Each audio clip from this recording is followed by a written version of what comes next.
Hello student, स्वागत है आपका आईसीटी वर्चुअल क्लासेस में। मैं हूं कविता, आपकी साइंस टीचर। उम्मीद करती हूं आप सभी अच्छे होंगे और स्वस्थ होंगे। क्लास प्रीवियस लेक्चर में हमने बात की थी यहाँ पर अपने चैप्टर का नाम था टिश्यू, और टिश्यू यानी कि ऊतक हमने पढ़ा। यहाँ पे ऊतकों के बारे में हमने यहाँ पे बात की है। आपने समझा कि जो ऊतक होते हैं वो कितने प्रकार के होते हैं, जिसमें हमने प्लांट टिश्यू यानी कि पादप ऊतक और एनिमल टिश्यू यानी कि जंतु ऊतक के बारे में बात की है। आपने प्लांट टिश्यू को समझे कि प्लांट टिश्यू कितने टाइप्स के होते हैं, यहाँ पे उनकी लोकेशन क्या होती है, उनका स्ट्रक्चर क्या होता है, उनके फंक्शंस क्या होते हैं। अगर आप डिफरेंट टाइप्स के टिश्यू की बात कर रहे हैं तो उनमें अंतर क्या है, डिफरेंस क्या है उनमें। ऐसे ही सेम आपने एनिमल टिश्यू के बारे में बात की है। अगर एक ओवरव्यू हम देखें तो हमने कहा कि प्लांट टिश्यू को आपने एक फ्लो चार्ट में देखा था, जिसमें आपने टाइप्स ऑफ टिश्यू या टाइप्स ऑफ प्लांट टिश्यू पढ़ा था। यहाँ पर हमने बात की थी कि जो प्लांट टिश्यू होते हैं वो मेनली दो टाइप के होते हैं, मेरिस्टेमेटिक टिश्यू और परमानेंट टिश्यू। मेरिस्टेमेटिक टिश्यू को हम विभजोतक ऊतक भी कहते हैं, और इनकी जो डेफिनेशन है इनके नाम में ही आपको दिख रही होगी। जैसे कि मेरिस्टेमेटिक टिश्यू यानी कि विभजोतक ऊतक। विभजोतक का मतलब है कि जिनमें विभाजन होता है, विभाजन का मतलब है कि जिनमें डिवीजन होता है।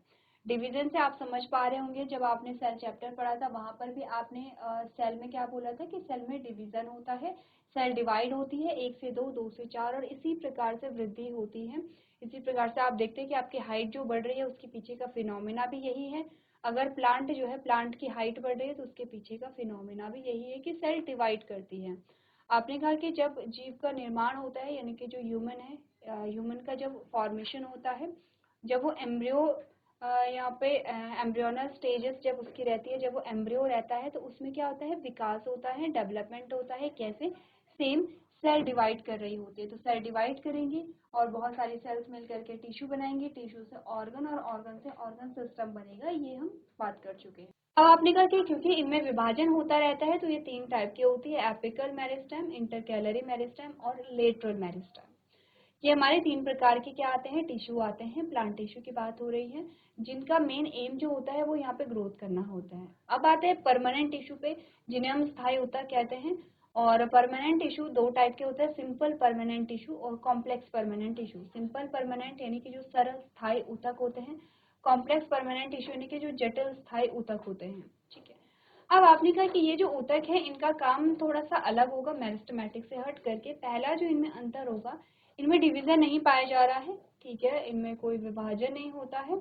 तो इनके काम क्या होते हैं, अलग अलग काम होते हैं अकॉर्डिंग टू लोकेशन। तो simple permanent tissue further divide होता है 3 पार्ट में, जिसमें पैरेन्काइमा, कोलेनकाइमा, स्क्लेरेन्काइमा हमने पढ़ा था। पैरेन्काइमा फर्दर 2 टाइप का आप पढ़ते हैं, क्लोरेन्काइमा और एरेन्काइमा। आते हैं कॉम्प्लेक्स परमानेंट टिश्यू में, जिसमें हमने कहा था जाइलम होता है और फ्लोएम होता है, जो डिफरेंट टाइप्स के सेल से मिलकर के बना है। अब बात ये कि कॉम्प्लेक्स परमानेंट टिश्यू और सिंपल परमानेंट टिश्यू में क्या डिफरेंस। आपने कहा जो सिंपल परमानेंट टिश्यू है वो सेम टाइप की सेल से मिलकर के बना हुआ है, क्योंकि हमने टिश्यू में क्या पढ़ा है, टिश्यू क्या है, ग्रुप ऑफ सेल्स, यानी कि जो कोशिकाओं का समूह है वही हमारा टिश्यू है। तो हमने कहा अगर हम देखें कि सिंपल परमानेंट टिश्यू एक ही प्रकार की कोशिकाओं से मिलकर के बने होते हैं। कॉम्प्लेक्स परमानेंट टिश्यू की बात करें तो आपने कहा ये डिफरेंट टाइप्स की सेल से मिलकर के बने होते हैं।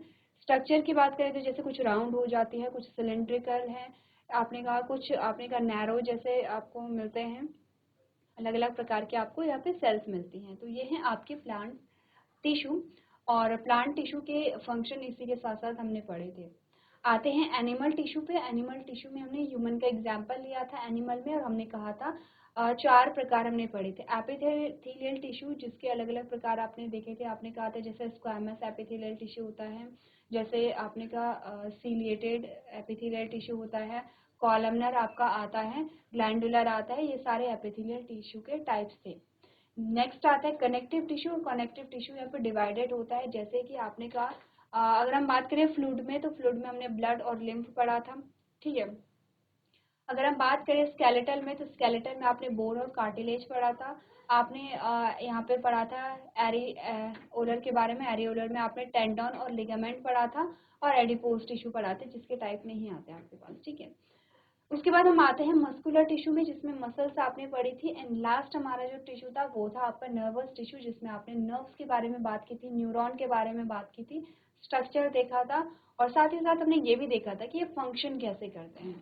तो ये एक आपके पूरे चैप्टर को ओवरव्यू है जो आपने प्रीवियस लेक्चर में कंप्लीट किया है। आज हम यहाँ पे डिस्कस करने वाले हैं इस चैप्टर के क्वेश्चन आंसर। तो चैप्टर के क्वेश्चन आंसर्स हम डिस्कस करेंगे, उससे पहले आपको ये देखना है कि आपने चैप्टर के सारे पॉइंट्स यहाँ पे क्लियर कर लिए हों। ठीक है, टॉपिक हमारा क्या आता है यहाँ पे, प्रैक्टिस क्वेश्चन, यानी कि हम यहाँ पे क्वेश्चन आंसर्स देखेंगे। सबसे पहले हम देखेंगे एमसीक्यूज, जिसमें हम मल्टीपल चॉइस क्वेश्चन यहाँ पर देख रहे हैं। जैसे कि हम देखते हैं कि एक स्टेटमेंट है, उसके 4 ऑप्शन है, आपको जो सबसे सटीक सबसे सही आंसर होगा वो आपको चूज करना है। उसके बाद हम बात करेंगे यहाँ पे क्वेश्चन आंसर्स की, जिसमें आपके लॉन्ग आंसर टाइप क्वेश्चन होंगे। इसमें आप क्या करेंगे, उनको सॉल्व करेंगे। स्टार्ट करते हैं एमसीक्यू से। और सबसे पहला एमसीक्यू जो आपके सामने है वो आपसे पूछा गया है। तो बेसिक सी चीजें हैं, कुछ कॉम्प्लेक्स कुछ चीजें यहाँ पे नहीं है। ऐसा नहीं है कि आपके पास कुछ अलग से क्वेश्चन आएगा, आपको क्वेश्चन आपके सेम है, सिमिलर है, क्योंकि टॉपिक आपने सारे पढ़े हुए हैं। क्वेश्चन के लैंग्वेज पे ध्यान देंगे, ऑप्शन पे ध्यान देंगे।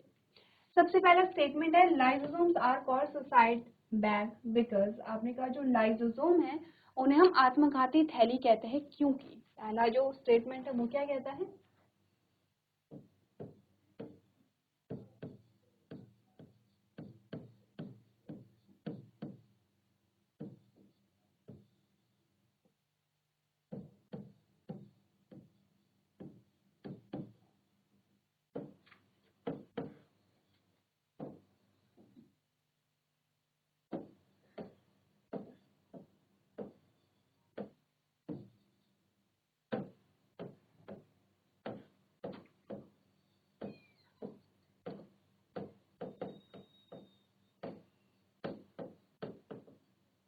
अब आपको ये बताना है रीजन। ये तो हमें स्टेटमेंट, सबसे पहले तो आपको इन्फॉर्मेशन दी जा रही है कि लाइसोसोम को हम क्या कहते हैं, आत्मघाती थैली या सुसाइडल बैग कहते हैं।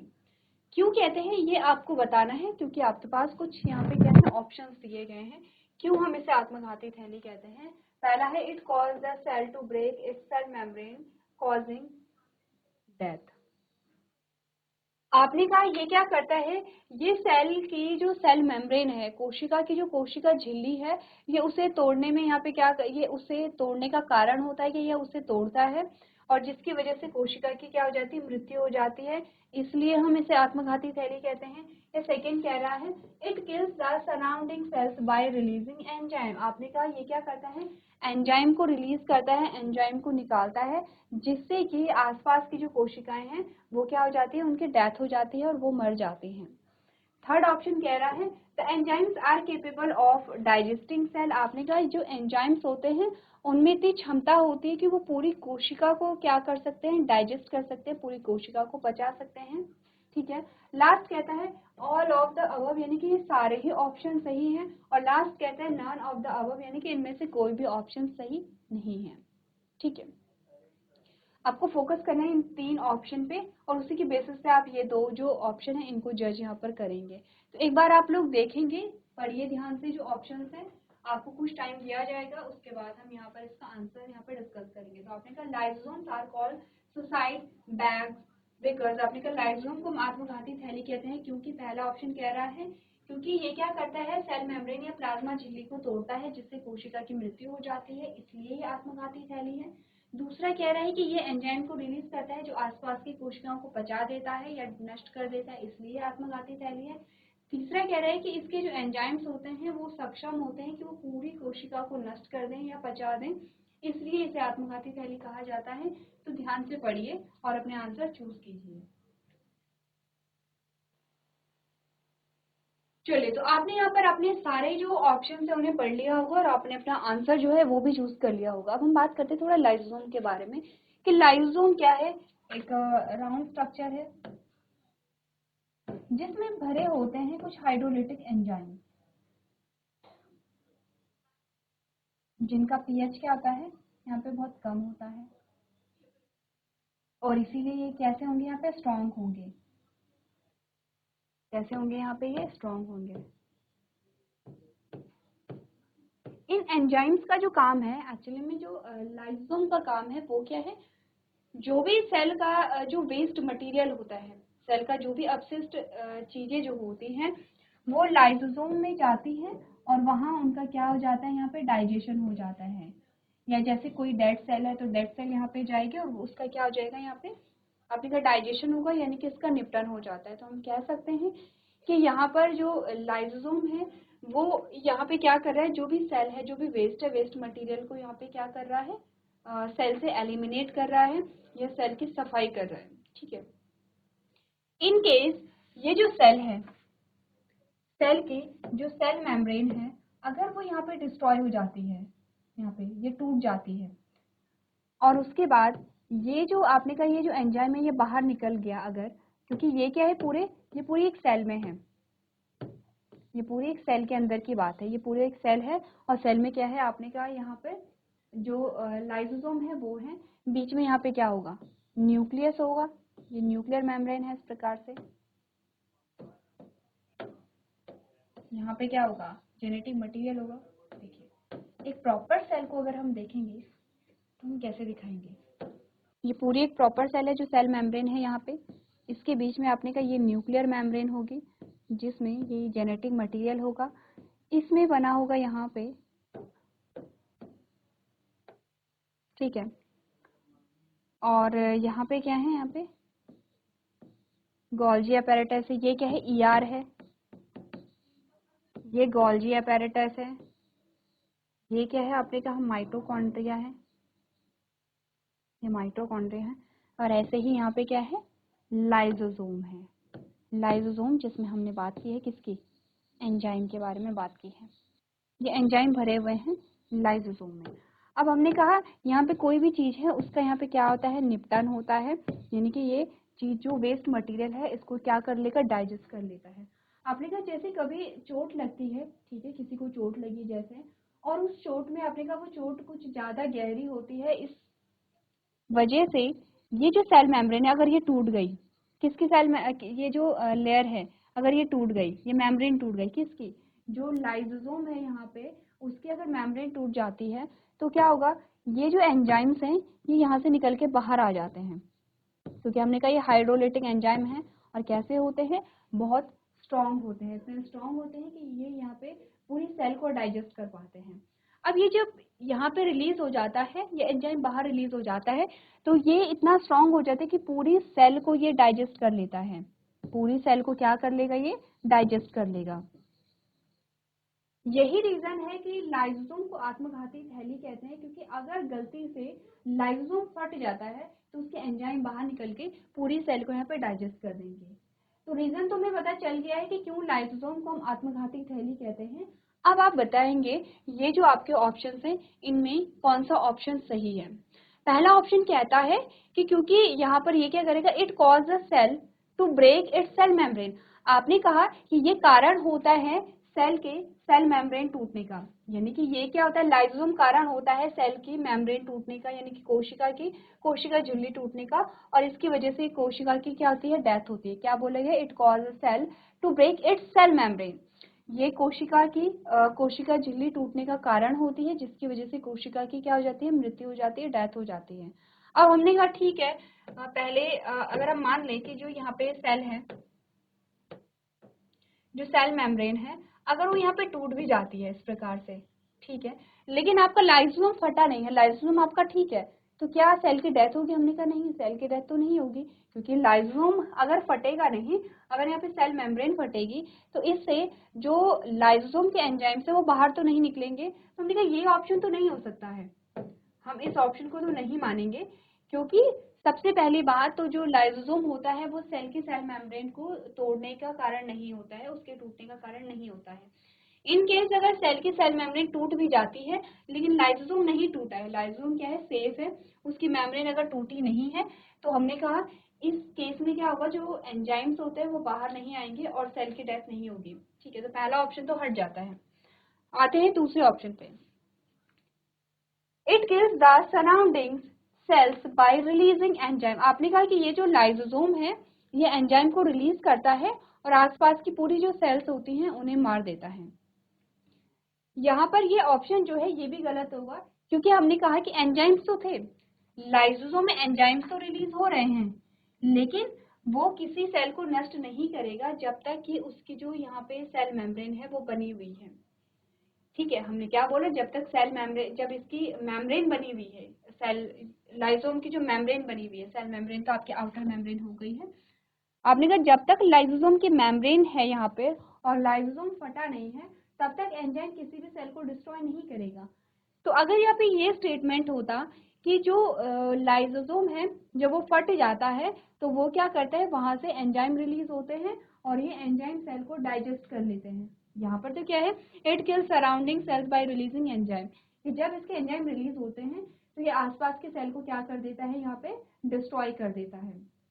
लेकिन हमने क्या बोला है, हमने कहा कि यहाँ पर एक जो शब्द है जिसमें हमने क्या क्या बोला है कि जब लाइसोसोम बर्स्ट होता है, जब लाइसोसोम फूटता है, फटता है, तब जाकर के इसके क्या होंगे, यहाँ पे एंजाइम बाहर निकलेंगे, रिलीज बाहर होंगे और तब जाकर के ये क्या करेगा, सेल को डाइजेस्ट करेगा। ठीक है, तो ये ऑप्शन में हमारा पूरी तरीके से हम सही तो नहीं मानेंगे, इतना तो हमें पता है कि यहाँ पर इसके एंजाइम रिलीज होते हैं, किसके, इतना तो हमें पता है कि यहाँ पर जब लाइसोसोम फटेगा इसके एंजाइम रिलीज होंगे तो सेल की क्या हो जाती है, डेथ हो जाती है। लेकिन ये जो सिंपल सा हमें स्टेटमेंट बता रहा है, it kills the surrounding sales bye releasing enzyme, की ये आसपास की जो सेल्स होती है उन्हें क्या कर देता है, किल कर देता है जब इसके एंजाइम रिलीज होते हैं। जबकि यहाँ पर एक और पॉइंट होना चाहिए था कि जब ये बर्स्ट होगा तो ये अपनी सेल को डिस्ट्रॉय यहाँ पर कर लेता है, और जो अपनी खुद की जो सेल होते हैं उसको ये क्या कर लेता है, डिस्ट्रॉय कर लेता है। क्लियर है, तो ये जो ऑप्शन है इसे भी हम नहीं मानेंगे। आपने कहा the enzymes are capable of digesting cells, जो एंजाइम्स होते हैं वो यहाँ पर केपेबल होते हैं कि वो पूरी सेल को डाइजेस्ट कर ले। ये स्टेटमेंट बिल्कुल सही है कि हाँ ये एंजाइम्स इतने केपेबल होते हैं कि ये पूरी सेल को डाइजेस्ट कर पाते हैं, लेकिन ये रीजन नहीं है कि हम इसे आत्मघाती थैली कह रहे हैं। रीजन ये है कि अगर सेल फट जाती है तो यहाँ पे क्या होगा, जो एंजाइम्स है वो बाहर निकलेंगे, तब जाकर के वहां पर वो जो एंजाइम्स है वो पूरी सेल को डाइजेस्ट कर लेते हैं। तो ये पॉइंट तो ठीक है, अगर हम जनरली पॉइंट को देखें तो पॉइंट तो बिल्कुल सही बात कहता है कि जो एंजाइम्स होते हैं वो इतने सक्षम है कि पूरी सेल को यहाँ पे ये डाइजेस्ट कर लेंगे। ये कह रहे हैं कि सारे ऑप्शन सही है, लास्ट कह रहे हैं कोई भी ऑप्शन सही नहीं है। अगर देखा जाए तो ये जो ऑप्शन है, एक ये वाला ऑप्शन और एक ये वाला ऑप्शन, ये सही व्याख्या करते हैं लाइसोसोम की। लेकिन अगर हम कहें कि लाइसोसोम को आत्मघाती थैली क्यों कहा जाता है, क्योंकि हमने कहा जब सेल फटेगी तो उसके जो एंजाइम्स होंगे वो पूरी सेल को डाइजेस्ट कर लेते हैं, इसलिए हम इसे आत्मघाती थैली कह रहे हैं जी। अगर इस स्टेटमेंट के अकॉर्डिंग हम देखें तो ये पूरा स्टेटमेंट जो है ये पूरी व्याख्या नहीं करता है, ये सिर्फ इतना बता रहा है कि एंजाइम रिलीज हो रहे हैं और ये सेल को डाइजेस्ट करता है। तो ऐसा नहीं है कि ये एंजाइम रिलीज करेगा।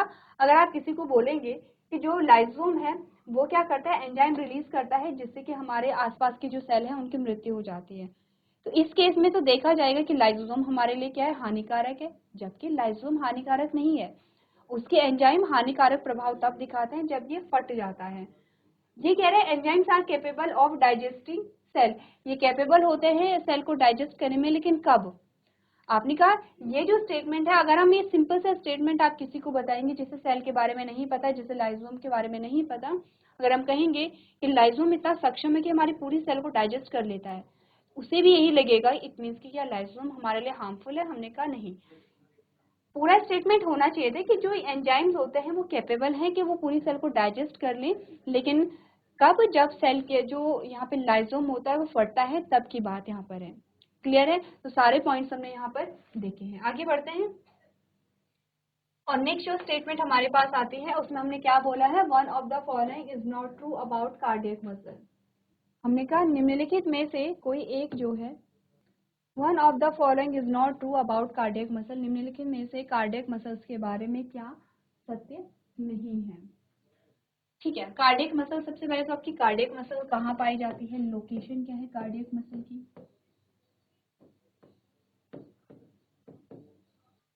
अच्छा, सही आंसर की हमने बात की थी यहाँ पे, सही आंसर हमने अभी चूज नहीं किया है। ठीक है, तो हमने कहा ये सारे पॉइंट्स हो गए हैं। तो हमने कहा कि अगर हम देखें कि ये कह रहा है कि सारे जो ऑप्शन हैं वो बताते हैं कि इस वजह से हम क्या कहते हैं, लाइसोसोम को आत्मघाती थैली कहते हैं, तो पहला ऑप्शन तो बिल्कुल आपका गलत है, इसलिए हमारा ये ऑप्शन तो पूरा हट जाता है। ये कह रहा है कि कोई भी ऑप्शन ये नहीं बताता है कि जो लाइसोसोम है वो आत्मघाती थैली इसे हम क्यों कहते हैं। तो आपने कहा कंपैरेटिवली, अगर हम देखें कंपैरेटिवली, तो आपका सही ऑप्शन जो है वो ये हो सकता है कि जो एंजाइम्स होते हैं वो सक्षम होते हैं किसी भी सेल को डाइजेस्ट करने में, और अगर ये एंजाइम बाहर निकले तो ये हमारे लिए क्या होंगे, हार्मफुल होंगे। तो कंपैरेटिवली ये आंसर आपका सही है, लेकिन अगर इसमें पूरा स्टेटमेंट जुड़ता कि जब क्या होता है, लाइसोम फटता है और जब वो उनसे निकलने वाले जो एंजाइम्स होते हैं वो कैपेबल होते हैं कि वो पूरी सेल को यहाँ पे क्या कर ले, डाइजेस्ट कर ले। ठीक है, तो इसीलिए आपको बोला जाता है कि एमसीक्यू में हो सकता है कि एक से ज्यादा ऑप्शन सही हो, तो आपको सबसे ज्यादा सही ऑप्शन के पास यहाँ पे जाना है। चलिए, तो आते हैं अपने सेकंड क्वेश्चन के पास, जिसमें हमने कहा गया कि one of the following is not true about cardiac muscles, यानी कि निम्नलिखित में से कार्डियक मसल्स के बारे में क्या सत्य नहीं है। तो हमने सबसे पहले तो बोला कार्डियक मसल्स की लोकेशन क्या है, हार्ट, आपका हृदय। जो आपकी कार्डियक मसल है वो कैसी मसल है, वॉलंटरी मसल है या इनवॉलंटरी मसल है, तो आपने कहा इनवॉलंटरी मसल है।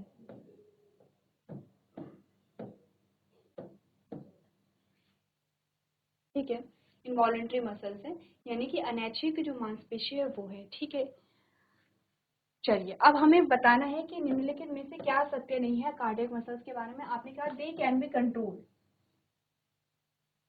इन्हें कंट्रोल किया जा सकता है, किन्हें कार्डियक मसल को क्या कंट्रोल किया जा सकता है। दूसरा कह रहा है दे लैक माइटोकॉन्ड्रिया, इनमें माइटोकॉन्ड्रिया नहीं पाया जाता है। ठीक है, तीसरा कह रहा है सेल्स आर बाई न्यूक्लिएट, जो सेल्स होती है वो बाई न्यूक्लिएट होती है, यानी कि 2 न्यूक्लियस इनमें होते हैं। तीसरा कह रहा है found outside the heart such as a digestive tract, आपने कहा ये हृदय के बाहर पाया जाता है, जैसे कि डाइजेस्टिव सिस्टम में पाया जाता है। या ये कहते हैं कि ऑल ऑफ द अबव, यानी कि कोई भी इनमें से कार्डियक मसल के बारे में सत्य नहीं है। ठीक है, चलिए एक बार पढ़िए और अपने क्वेश्चन का आंसर यहाँ पर देखिए।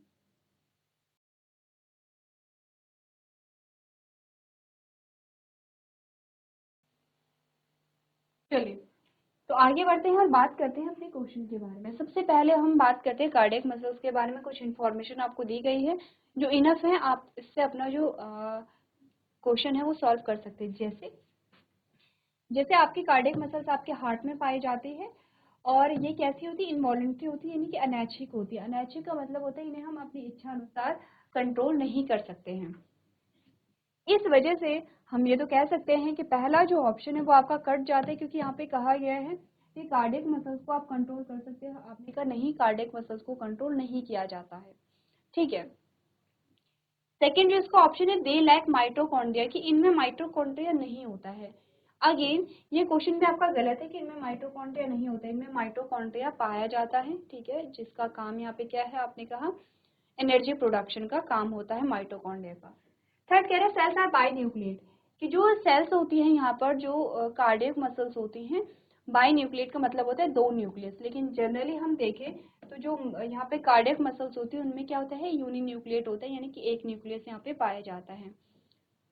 लास्ट कहता है found outside the heart such as the digestive tract, आपने कहा ये हार्ट के बाहर पाया जाता है जैसे कि डाइजेस्टिव ट्रैक में। हमने कहा नहीं, ऐसा नहीं है, क्योंकि इस पॉइंट का आंसर हमें पहले ही मिल गया था कि जो कार्डियक मसल्स है वो आपके हार्ट में पाई जाती है।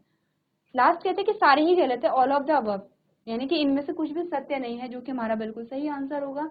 हमने कहा हमारा जो करेक्ट आंसर है वो है ऑल ऑफ द अबव, यानी कि कार्डियक मसल्स के बारे में सारे ही पॉइंट जो है वो क्या होते हैं, यहाँ पे गलत होते हैं। तो चलिए अपना आंसर जो है आप लोग वो नोट कर लेंगे।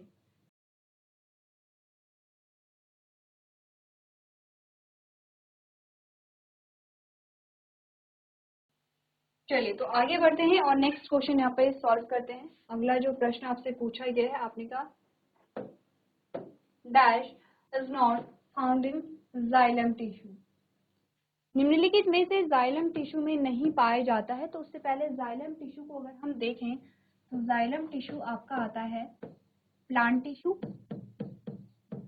जाइलम क्या है, प्लांट टिश्यू है। प्लांट टिश्यू का कौन सा टाइप है, परमानेंट टिश्यू का टाइप है। परमानेंट टिश्यू का कौन सा टाइप है, वो है कॉम्प्लेक्स परमानेंट टिश्यू। क्लियर है इतना, इतना तो हमें क्लियर है। ये प्लॉट आपको पता होना चाहिए कि जो जाइलम है एक टाइप का प्लांट टिश्यू है जो कि एक परमानेंट टिश्यू है, परमानेंट टिश्यू का कॉम्प्लेक्स परमानेंट टिश्यू है, ठीक है। इसके बारे में हमें बताना है dash is not found in xylem tissue, कि निम्नलिखित में से जाइलम में क्या नहीं पाया जाता है। आपने कहा सीव ट्यूब नहीं पाए जाते हैं, या जाइलम पैरेन्काइमा नहीं पाया जाता है, ट्रैकीड्स नहीं पाया जाता है, या वेसल्स नहीं पाया जाता है, या नन ऑफ द अबव, यानी कि इनमें से कुछ भी नहीं पाया जाता है। तो सबसे पहले तो हमें इसका आंसर मिला है कि क्यों जाइलम एक कॉम्प्लेक्स परमानेंट टिश्यू है। कॉम्प्लेक्स क्यों है? क्योंकि अलग अलग प्रकार की कोशिकाओं से मिलकर के बना होता है, ठीक है। उनमें से कुछ एग्जाम्पल आपकी स्क्रीन पे हैं। परमानेंट क्यों है? क्योंकि स्थायी यहाँ पर होता है, ठीक है। अब आपको ये बताना है कि जाइलम में क्या नहीं पाया जाता है। अगर आपने देखा होगा, अगर आपने पढ़ा होगा कि जाइलम में कौन कौन, जाइलम किन किन सेल से मिलकर के बना होता है, क्या क्या उनके नाम हैं, तो आपके लिए इस क्वेश्चन का आंसर क्या होगा, बहुत इजी यहाँ पर होगा।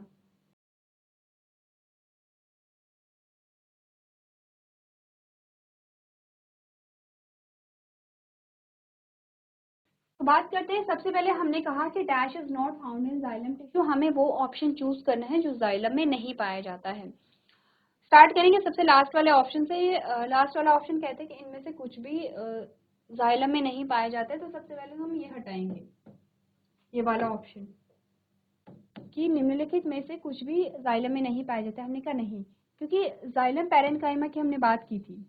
आपको ध्यान होगा xylem parenchyma, phloem parenchyma, parenchyma तो दोनों में ही है, क्योंकि पैरेन्काइमा का काम है यहाँ पे स्टोर करना, ठीक है। क्योंकि पैरेन्काइमा यहाँ पे पाया जाएगा, इट मीन्स कि ये ऑप्शन आपका गलत है। अब बात कर लेते हैं और अदर जो ऑप्शन है, जैसे कि वेसल्स हैं, ट्रैकीड्स हैं और सेव ट्यूब है।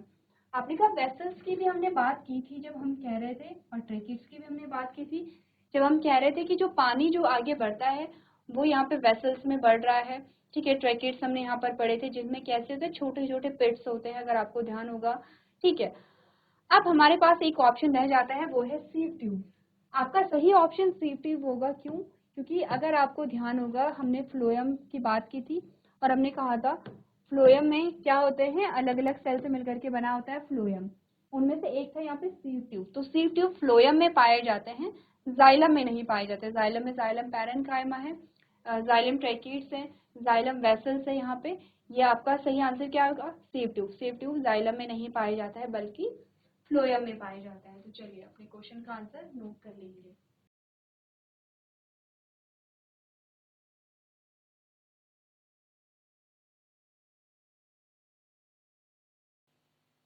चलिए तो आगे बढ़ते हैं और अगला प्रश्न यहाँ पर देखते हैं। अगला जो प्रश्न आपसे पूछा गया वो है, one of the following is not a function of stomata. निम्नलिखित में से स्टोमेटा या रंध्र का काम क्या नहीं है। आपने कहा directly participate in the process of photosynthesis, ये डायरेक्टली फोटोसिंथेसिस के प्रोसेस में पार्टिसिपेट करता है, या help with exchange of gases, यानी कि गैसेस एक्सचेंज करने में हेल्प करेगा, या helps to create water pressure forcing water upwards. आपने कहा कि वाटर प्रेशर को क्रिएट करता है और वाटर को ऊपर की ओर वाटर पे फोर्स लगाने में हेल्प करता है। नेक्स्ट कहते हैं कि ऑल ऑफ द अबव, यानी कि ये सारे जो फंक्शन है वो स्टोमेटा के नहीं है। ये लास्ट कहता है यहाँ पे नहीं, ये कहता है ऑल ऑफ द अबव, यानी कि ये सारे ही जो फंक्शंस है वो स्टोमेटा के हैं। और लास्ट कहता है नन ऑफ द अबव, यानी कि इनमें से कोई भी स्टोमेटा का काम नहीं है। तो बेसिकली तीन फंक्शन आपको बता रखे हैं। ये कहता है ये तीनों फंक्शन क्या है, स्टोमेटा के फंक्शन है, और ये कहता है इनमें से कोई भी फंक्शन स्टोमेटा का फंक्शन नहीं है। तो ये क्वेश्चन आपको होता है आपके होमवर्क में, ये आपको होमवर्क के लिए दिया जाता है। स्टोमेटा के फंक्शंस हमने डिस्कस किए थे, आप लोग एक बार इसे घर से पढ़ करके लेके आएंगे। तो आज के सेशन में हम इतना ही करेंगे। अभी तक क्लास में बने रहने के लिए आपका धन्यवाद।